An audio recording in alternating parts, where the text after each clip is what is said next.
Hi everybody, my name is Travis Stanley. This is my story on the path to discovering paraganglioma and pheochromocytoma. My path began in earnest probably around sometime 2008. At that time I had lost over 100 pounds, but suddenly I began to have really high blood pressure spikes. Went to several doctors, treated with several different medicines, and nothing really even seemed to work very well.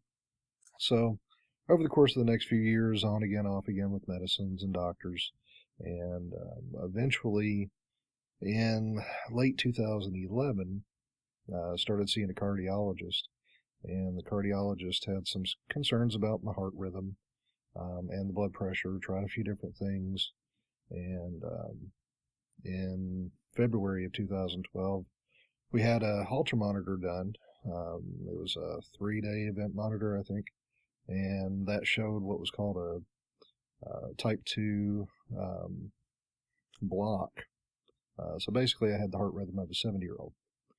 The doctor was pretty sure at that time that it was a blocked artery of some kind, and so in late March, I had a cardiac catheter procedure done, and that actually showed a tumor blush behind the heart. Relatively sure it was a tumor of some kind that he saw there. Was immediately sent to the next big town over for a cardiac MRI, which confirmed a tumor, but nobody was sure what type. A couple of weeks later, had a biopsy through the esophagus, and that confirmed paraganglioma. At the time, they wanted to do chemo and radiation and to try to stem the growth of the tumor. And at that point, I decided to go for other options and found the NIH in Bethesda, Maryland, had a protocol, and went there in late May 2012. At that time, only one tumor was confirmed, and in June 19th, 2012, I went back to Bethesda and had open heart surgery, which lasted over 8 hours, to remove a 8 centimeter by 5 centimeter cardiac paraganglioma that was attached to the back of the left atrium. That tumor had also infiltrated 2 pulmonary veins and was being fed by 2 coronary arteries. So there was a lot of reconstruction that had to be involved. At this time, there is an adenoma on my left adrenal.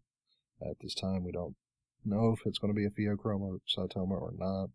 I've had genetic testing done for 10 of the known genes, but that's been a couple years ago, and now there's more genes that have been found that cause these, and at some point, hopefully, I will get tested for those as well. I'm making this video so that hopefully it can bring awareness to other people about this disease, bring awareness to doctors so that they think about the disease when they're treating patients who have high blood pressure, who have headaches, who have pallor and sweating, the trifecta of symptoms that tend to cause these or show these things. So at this time, I don't have any other family members or any family history. So currently I'm classified as sporadic, though that may change as more genetic testing takes place. So thank you very much for listening to this message.